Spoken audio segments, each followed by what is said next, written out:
En el Museo del Prado en Madrid cuelga una de las pinturas más famosas del mundo, Las Meninas, de Diego Velázquez. En el centro se encuentra una niña radiante con cabello dorado y un vestido espléndido. Sus ojos inocentes miran directamente al espectador. Esta es Margarita Teresa de España, pintada alrededor de 1656, cuando tenía apenas 5 años. Lo que los visitantes no ven en ese rostro resplandeciente es el terrible destino que le esperaba, una vida predeterminada por la lógica retorcida de los linajes reales y las ambiciones políticas. Margarita Teresa nació en la dinastía de los Habsburgo, una familia tan obsesionada con preservar su pureza genética que convirtió el incesto en una política oficial. Sus propios padres eran tío y sobrina. Su futuro esposo también sería su tío. Cuando murió a los 21 años, había soportado 6 embarazos, numerosos abortos espontáneos y un sufrimiento inimaginable, todo al servicio de preservar un linaje que se destruía lentamente a sí mismo. Esta no es una historia de matrimonios reales románticos o princesas de cuentos de hadas. Es la historia de una joven cuya existencia fue sacrificada en el altar de las ambiciones dinásticas. La breve vida de Margarita Teresa ilumina uno de los ejemplos más perturbadores de la historia sobre cómo el poder político podía corromper las relaciones humanas más fundamentales, transformando los lazos familiares en instrumentos de explotación y control. Su historia comienza en el mundo opulento pero asfixiante de la corte española del siglo XVII, donde los niños eran mercancías y el amor un lujo que pocos podían permitirse. En ese mundo, Margarita Teresa nunca fue realmente libre, ni siquiera en la infancia. Desde el momento de su nacimiento, no se pertenecía a sí misma, sino a un imperio que la consumiría por completo. El imperio español de su tiempo ya mostraba signos del declive que eventualmente lo destruiría.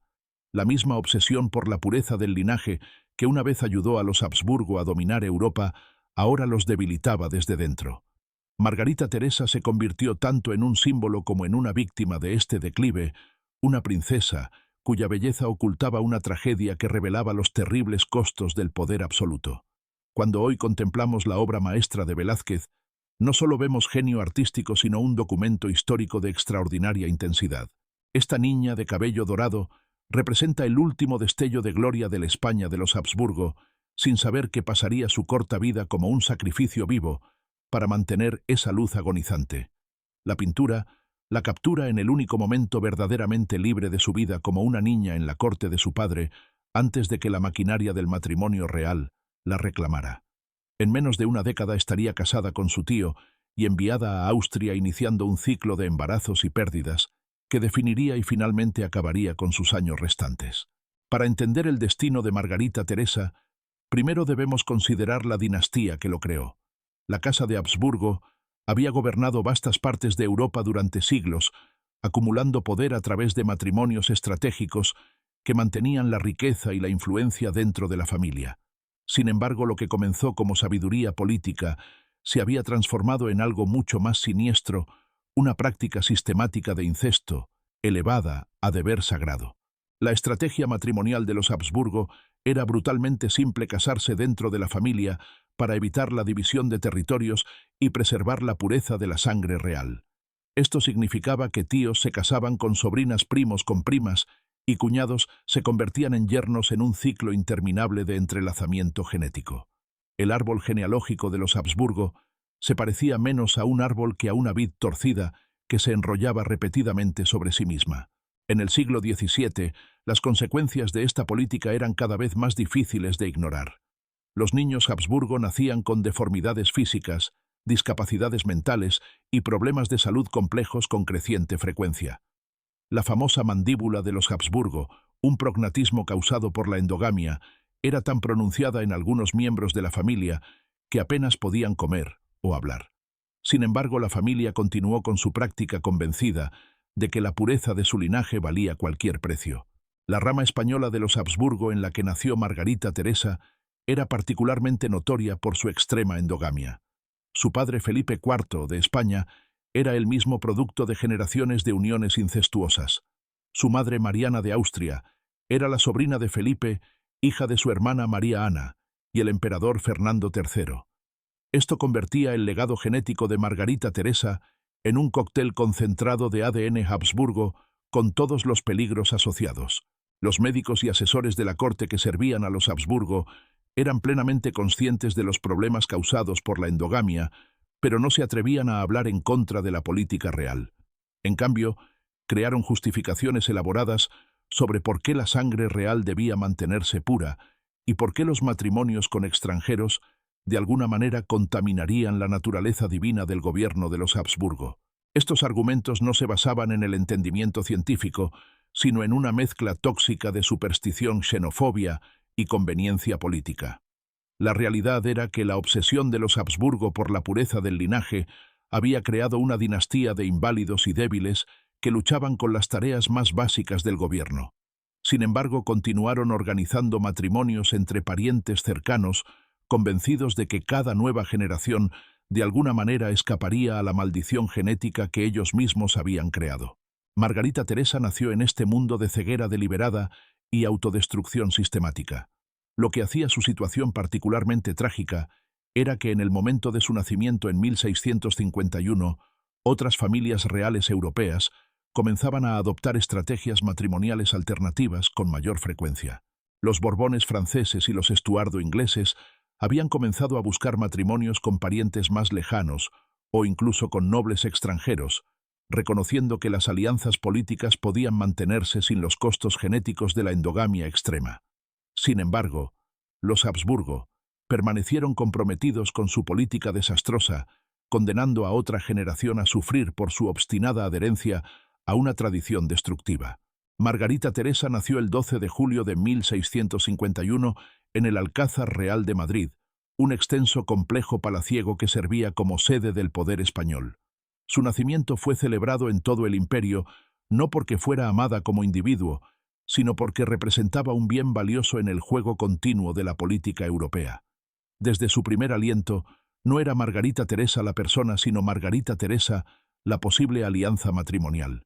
Su padre, Felipe IV, tenía 51 años, cuando nació un monarca envejecido, agobiado por los fracasos de su reinado.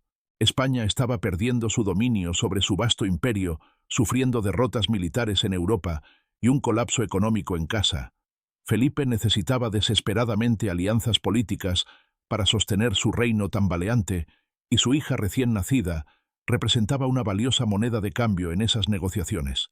Su madre, Mariana de Austria, tenía solo 22 años, pero ya estaba versada en las brutales realidades de la política matrimonial de los Habsburgo.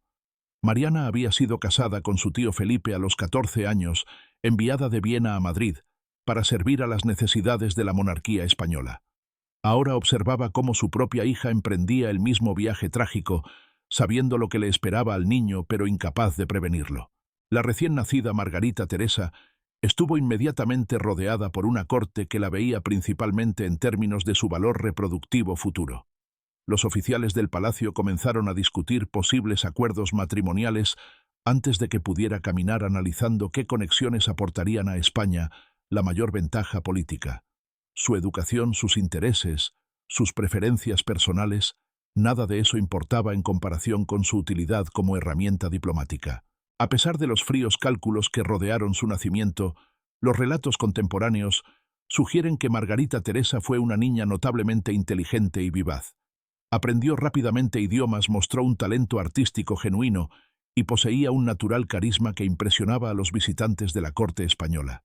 Sin embargo, estas cualidades solo la hacían más valiosa como mercancía. Una princesa encantadora obtendría un precio más alto en el mercado matrimonial que una sencilla o aburrida.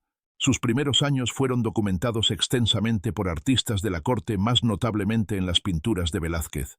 Estas obras muestran a una niña hermosa con los rasgos distintivos de los Habsburgo, el labio inferior prominente y el cutis pálido que marcaban su herencia genética, pero también capturan algo más, una vitalidad e inocencia que pronto serían aplastadas bajo el peso de las expectativas dinásticas.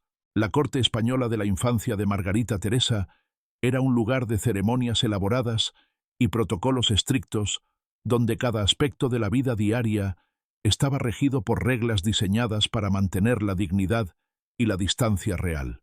Nunca se le permitió jugar con niños comunes, expresar preferencias que pudieran contradecir los intereses del Estado, o tener la oportunidad de construir relaciones basadas en el afecto en lugar del beneficio político.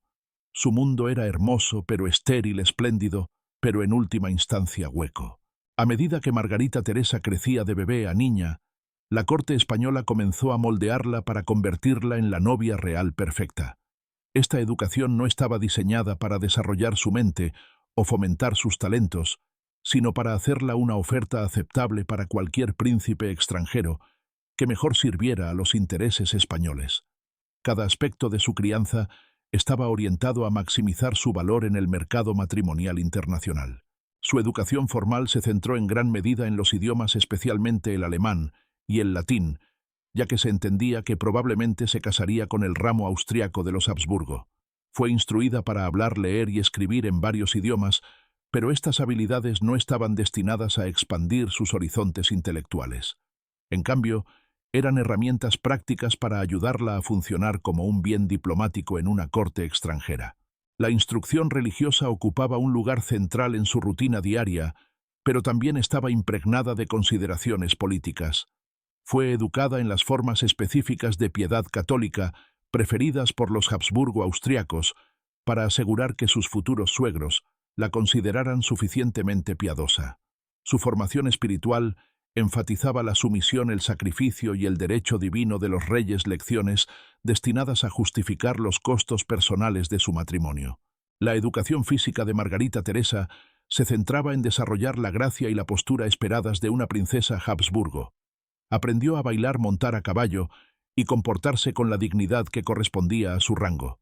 Sin embargo, también fue sometida a estrictas restricciones dietéticas y de estilo de vida que la corte consideraba necesarias para preservar su salud para futuros partos. Su cuerpo, como su mente, fue preparado para el servicio de la dinastía. Las pinturas y retratos de esta época muestran a una niña claramente inteligente y atenta, pero también revelan algo inquietante en su expresión, una seriedad prematura que sugiere que ya era consciente de su destino. A diferencia de otros niños que podrían haber soñado con aventuras o romances, Margarita Teresa sabía que su futuro ya había sido decidido por otros y que sus deseos personales nunca serían considerados en esa decisión.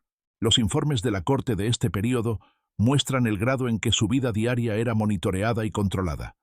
Cada comida, cada lección, cada interacción social era documentada y analizada por su impacto potencial en su idoneidad como novia. No se le permitía formar amistades cercanas con personas que pudieran influir en contra de su destino predeterminado, ni expresar preferencias que pudieran complicar futuras negociaciones matrimoniales.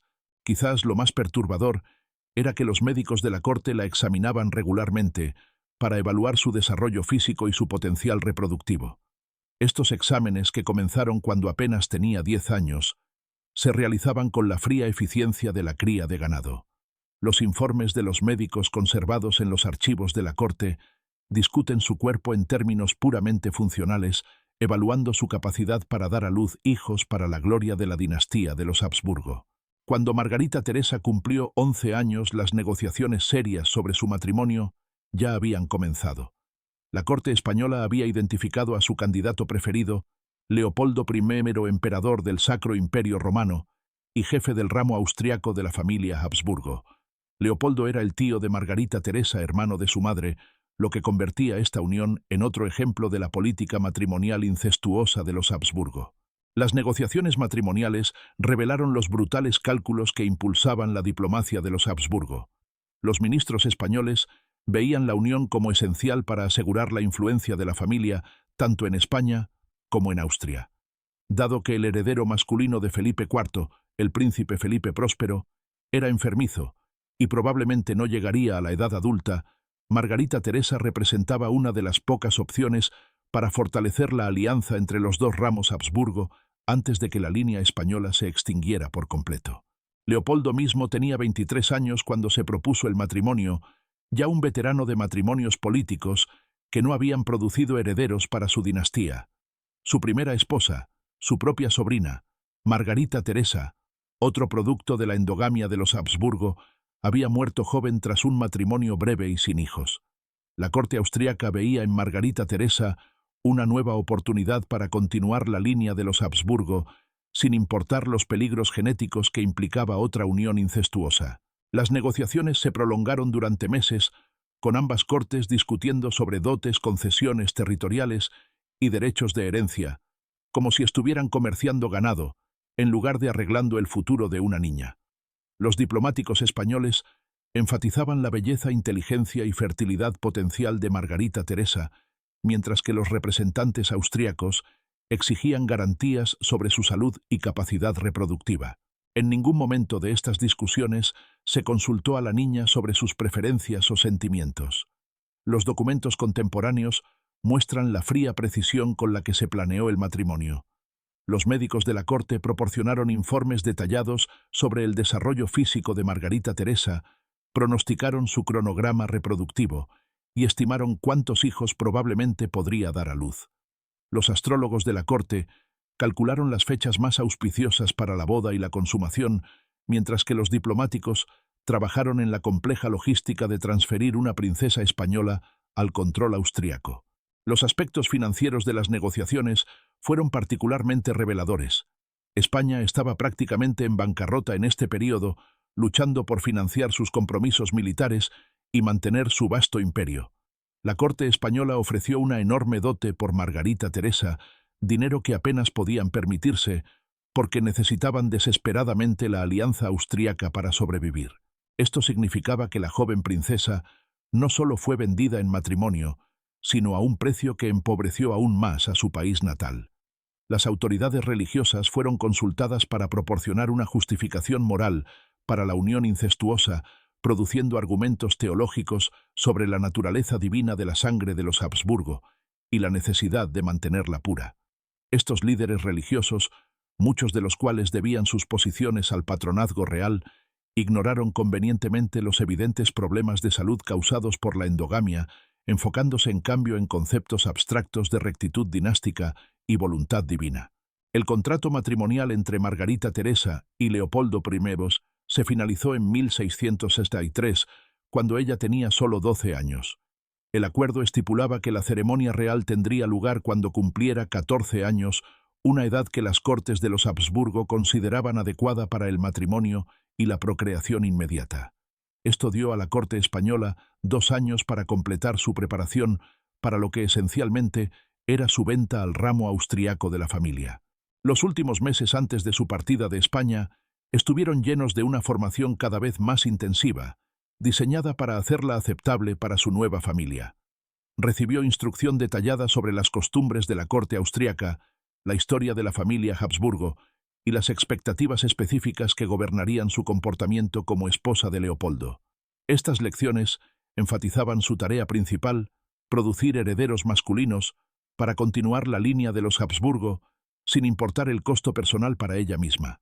La ceremonia de boda en sí tuvo lugar por poderes en Madrid, el 25 de abril de 1666, con Margarita Teresa vestida con un vestido magnífico que resaltaba su juventud e inocencia. El embajador austriaco representó a Leopoldo durante el servicio religioso, mientras que la novia de 14 años pronunciaba votos que la unían a un hombre que nunca había conocido y a una vida que no podía imaginar. Los registros del palacio la describen como pálida y silenciosa durante la ceremonia, sin mostrar la alegría típicamente asociada con las bodas. Inmediatamente después de la boda por poderes, Margarita Teresa comenzó el largo viaje de Madrid a Viena, acompañada por un enorme séquito que incluía nobles españoles sirvientes y guardias que aseguraban su entrega segura a su nuevo esposo. El viaje duró varios meses, durante los cuales fue exhibida a multitudes curiosas en varias ciudades europeas como prueba viviente de la alianza entre los Habsburgo españoles y austriacos. Los relatos contemporáneos del viaje describen a una joven que se volvía cada vez más reservada y ansiosa a medida que se acercaba a su destino.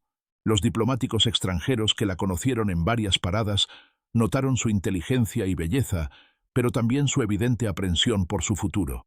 Había sido educada para entender su deber, pero ninguna preparación podía preparar completamente a una niña de 14 años para la realidad de un matrimonio con un extraño en una tierra extranjera. Su llegada a Viena el 5 de diciembre de 1666 estuvo marcada por celebraciones elaboradas diseñadas para demostrar la importancia de la alianza Habsburgo. La corte austriaca no escatimó en gastos para dar la bienvenida a su nueva emperatriz, organizando festividades, desfiles y ceremonias religiosas que duraron semanas. Sin embargo, estas demostraciones públicas de alegría no podían ocultar la realidad privada. Una adolescente asustada estaba siendo entregada para cumplir con obligaciones que apenas comprendía. La ceremonia de boda real tuvo lugar el 12 de diciembre de 1666 en la Catedral de San Esteban en Viena. Leopoldo, ahora de 26 años y 12 años mayor que su novia, fue descrito por testigos como amable pero distante durante la ceremonia. Margarita Teresa, luciendo otro vestido magnífico que parecía abrumar su pequeño cuerpo, llevó a cabo la ceremonia con la precisión mecánica de una persona que había sido exhaustivamente entrenada para este momento, pero que no encontraba alegría en él. La vida matrimonial de Margarita Teresa comenzó inmediatamente después de la ceremonia de boda, con la expectativa de que quedara embarazada rápidamente y produjera los herederos que ambos ramos Habsburgo necesitaban desesperadamente. La corte austríaca no hizo concesiones a su juventud o a la naturaleza traumática de su situación. Ahora era una emperatriz, y ese título conllevaba obligaciones reproductivas que no podían retrasarse ni evitarse. Leopoldo mismo parece haber sido un hombre relativamente decente para los estándares de su tiempo, pero también era un producto del sistema Habsburgo, que veía el matrimonio principalmente como un arreglo político y reproductivo. Aunque trataba a Margarita Teresa con cortesía formal e incluso desarrolló una especie de afecto por ella, nunca cuestionó la suposición fundamental de que su principal valor residía en su capacidad para dar a luz hijos para la dinastía. La joven emperatriz fue puesta inmediatamente bajo la supervisión de damas de la corte austríaca, cuya tarea era monitorear su salud, regular su dieta y asegurar que cumpliera con sus deberes reproductivos de la manera más eficiente posible. Estas mujeres, muchas de las cuales eran productos de matrimonios arreglados dentro del sistema Habsburgo, mostraron poca compasión por la evidente angustia y nostalgia de Margarita Teresa. Los médicos de la corte comenzaron a examinarla mensualmente para seguir su ciclo menstrual y determinar cuándo podría concebir. Estos exámenes, realizados con la distancia clínica de las inspecciones veterinarias, fueron documentados en registros de la corte que describían su cuerpo en términos puramente funcionales. Los informes de los médicos se centraban exclusivamente en su potencial reproductivo, tratando su bienestar emocional y psicológico como irrelevante para sus evaluaciones. El primer embarazo de Margarita Teresa fue anunciado a principios de 1667, menos de 3 meses después de su boda. La corte celebró esta noticia como prueba de que la alianza matrimonial ya estaba dando frutos, pero la joven emperatriz misma parece haber estado horrorizada ante la perspectiva de dar a luz a los 15 años. Los informes de la corte de este periodo la describen como cada vez más ansiosa y retraída mientras luchaba con los desafíos físicos y emocionales del embarazo. El tratamiento de las emperatrices embarazadas por parte de la corte austríaca era particularmente severo, basado en la creencia de que una estricta disciplina y monitoreo constante eran necesarios para asegurar nacimientos saludables. Margarita Teresa fue sometida a un régimen rígido que controlaba cada aspecto de su vida diaria, desde su dieta y ejercicio hasta sus interacciones sociales y entretenimientos. Estaba esencialmente prisionera en el palacio, sin independencia ni libertad personal que pudiera interferir con su función reproductiva. Su aislamiento se vio agravado por las barreras lingüísticas y culturales que la separaban de la mayoría en la corte austríaca. Aunque había aprendido alemán en su infancia, el ritmo rápido y los dialectos informales de las conversaciones de la corte a menudo la dejaban confundida y excluida de las interacciones sociales. Se volvió cada vez más dependiente de los seguidores españoles que la habían acompañado desde Madrid, creando una pequeña enclave de rostros familiares en un entorno por lo demás extraño. Su primer embarazo terminó trágicamente a finales de 1667, cuando sufrió un aborto espontáneo después de 7 meses.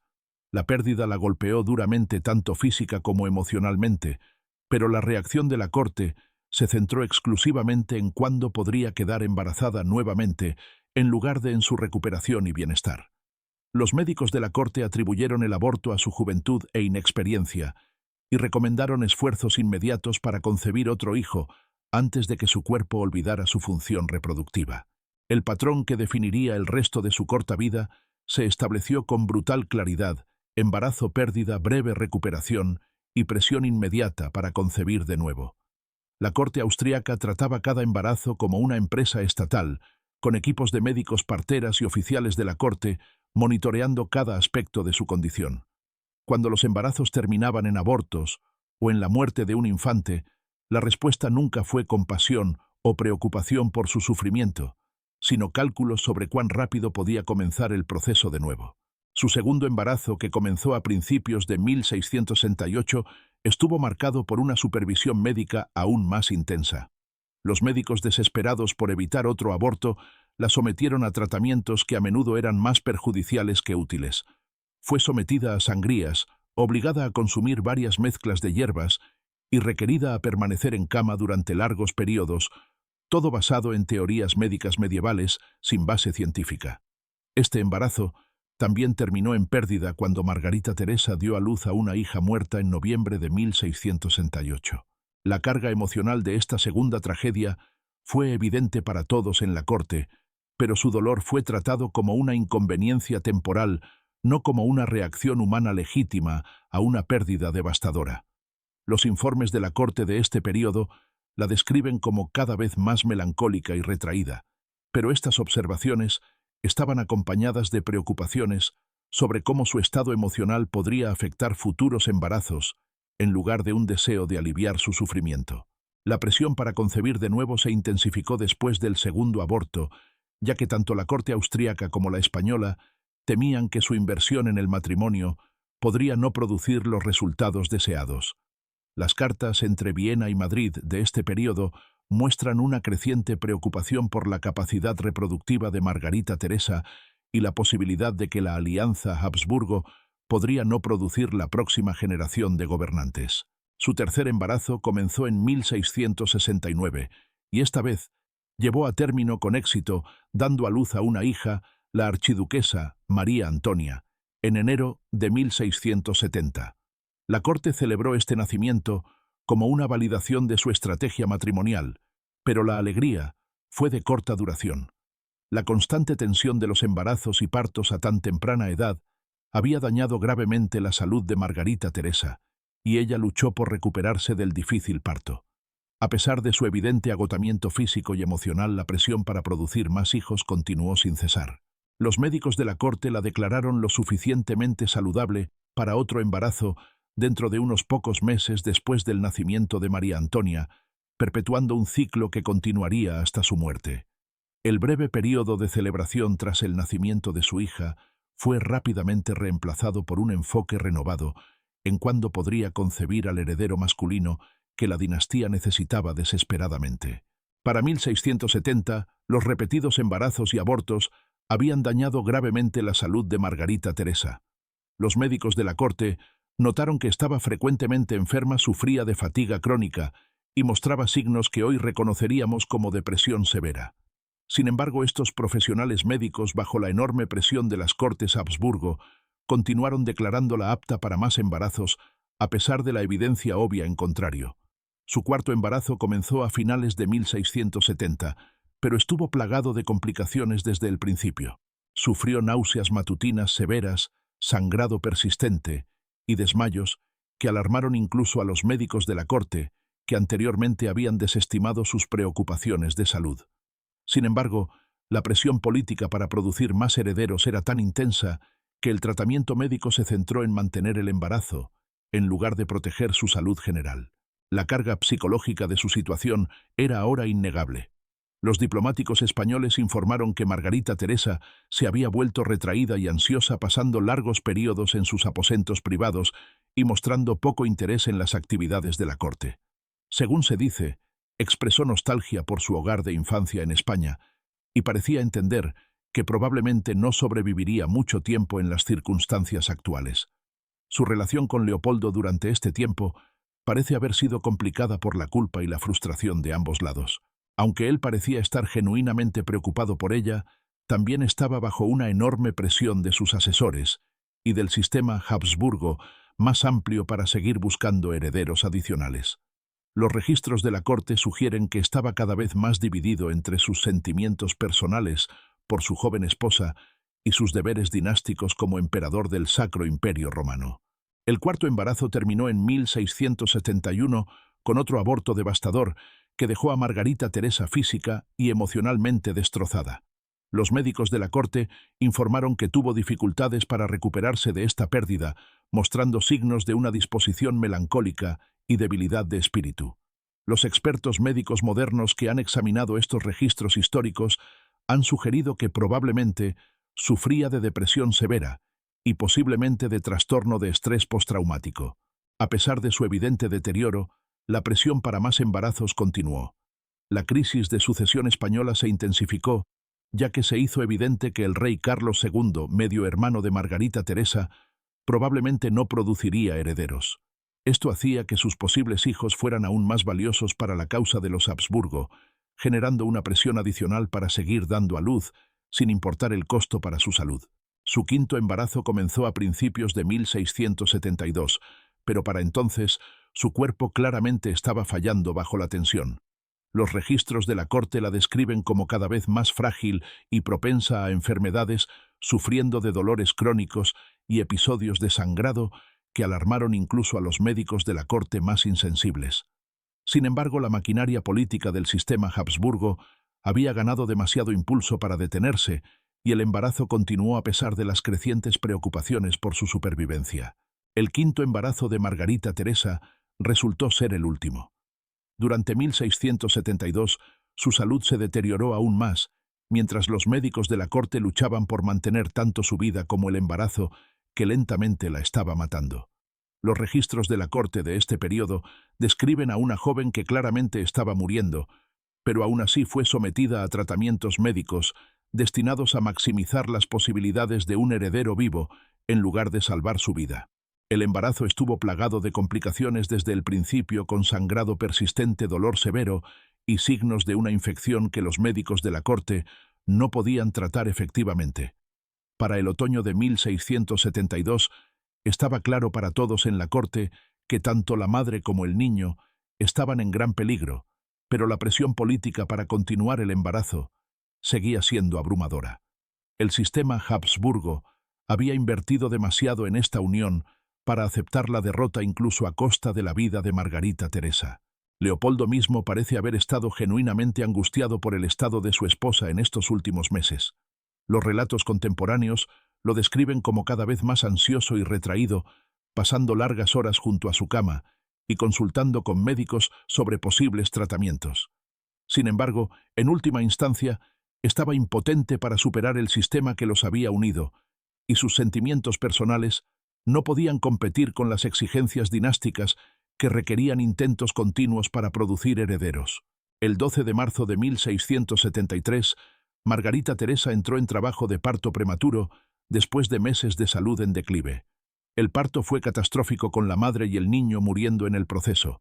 Tenía solo 21 años, y el niño muerto en su vientre representaba la tragedia final de una vida dedicada enteramente al servicio de las ambiciones de los Habsburgo. Los registros de la corte describen la escena como espantosa, con la joven emperatriz muriendo en agonía, mientras los oficiales de la corte estaban más preocupados por las implicaciones políticas de su muerte que por la tragedia humana que se desarrollaba ante ellos. Las secuelas inmediatas de su muerte revelaron los fríos cálculos que habían impulsado toda su existencia. En lugar de lamentar la pérdida de una joven que lo había sacrificado todo por la dinastía, los oficiales de la corte comenzaron inmediatamente a discutir la necesidad de Leopoldo de una nueva esposa que pudiera continuar el trabajo reproductivo que Margarita Teresa no pudo completar. Su cuerpo apenas estaba frío cuando comenzaron las negociaciones para el próximo matrimonio de Leopoldo. La reacción de la corte española a la noticia de su muerte fue igualmente insensible. En lugar de lamentar a una hija que había sido vendida a la esclavitud reproductiva a los 14 años, los oficiales españoles se centraron en el fracaso de la alianza matrimonial y la necesidad de encontrar estrategias alternativas para mantener el poder de los Habsburgo. La niña, que había sido celebrada como el mayor tesoro del imperio, fue rápidamente olvidada cuando ya no podía cumplir con sus necesidades. Su funeral en Viena fue elaborado y costoso, diseñado para demostrar el poder y el prestigio continuos de la dinastía de los Habsburgo, en lugar de honrar a la mujer individual que había muerto en su servicio. Las ceremonias duraron semanas y costaron sumas enormes, pero representaron un último acto de explotación, utilizando incluso su muerte como una herramienta de propaganda para el sistema que la había destruido. La muerte de Margarita Teresa marcó un punto de inflexión en el declive de la dinastía de los Habsburgo, aunque la conexión no fue inmediatamente evidente para los observadores contemporáneos. Su fracaso en producir herederos masculinos contribuyó a la crisis de sucesión que eventualmente destruiría el poder de los Habsburgo españoles, mientras que su hija María Antonia heredó los problemas genéticos que plagaban a toda la línea familiar. El colapso del Imperio español se aceleró dramáticamente en los años posteriores a la muerte de Margarita Teresa. Sin la alianza austriaca que su matrimonio estaba destinado a consolidar, España se encontró cada vez más aislada en la política europea. La Guerra de Sucesión Española, que comenzó en 1701, estuvo directamente relacionada con los fracasos dinásticos que su muerte representaba, cuando las potencias europeas lucharon por la herencia de una monarquía debilitada por generaciones de endogamia. Los matrimonios posteriores de Leopoldo revelaron la inutilidad de la estrategia reproductiva de los Habsburgo. A pesar de casarse 2 veces más y engendrar más hijos, los daños genéticos causados por siglos de endogamia continuaron afectando a la familia.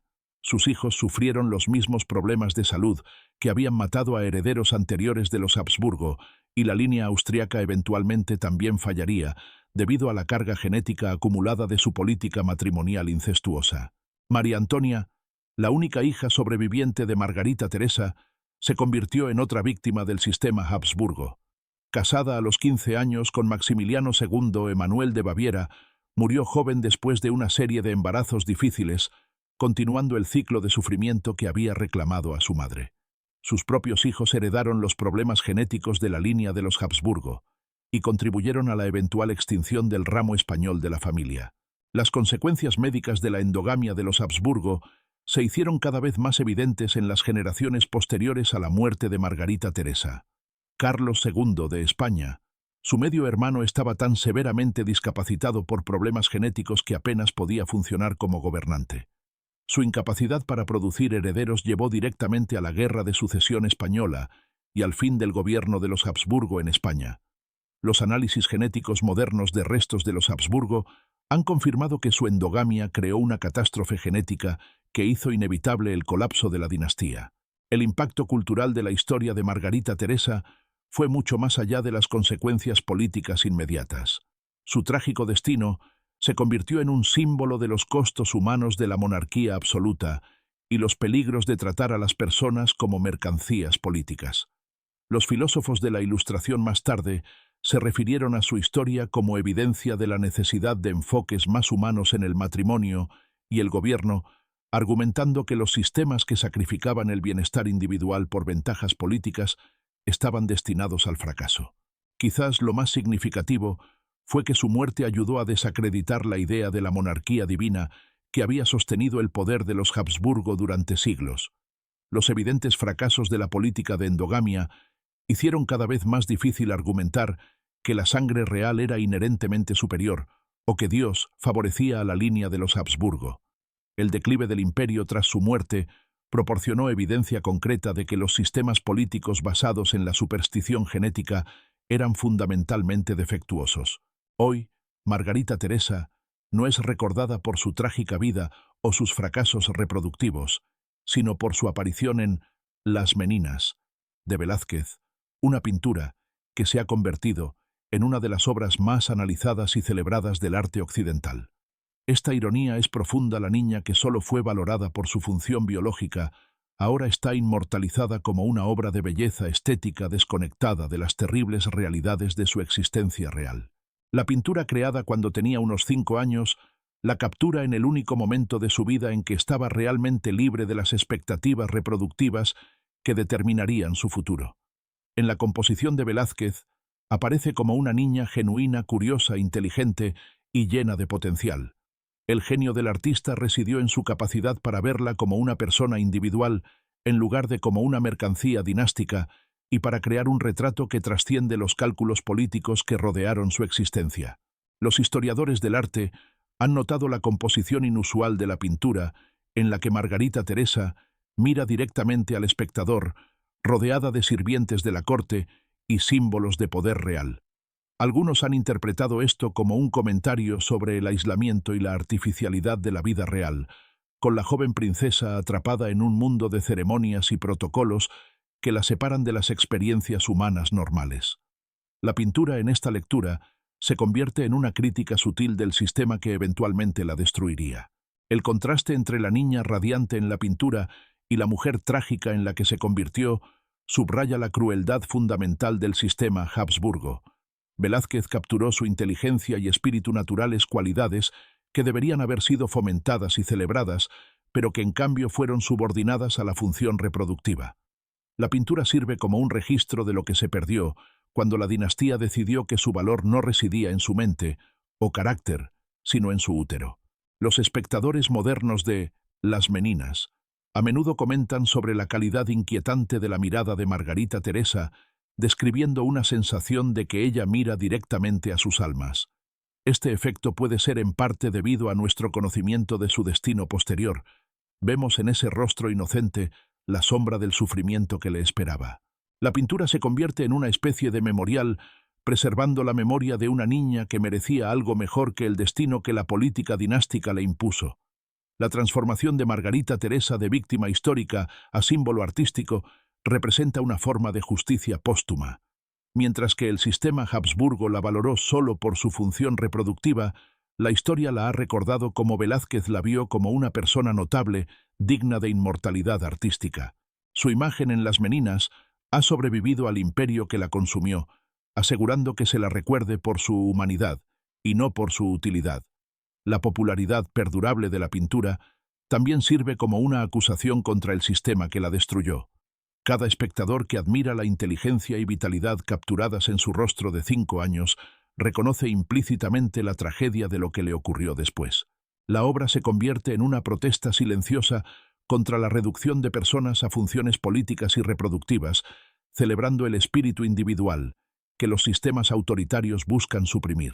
La historia de Margarita Teresa de España representa uno de los ejemplos más perturbadores de la historia de abuso infantil institucional santificado por la necesidad política y la doctrina religiosa.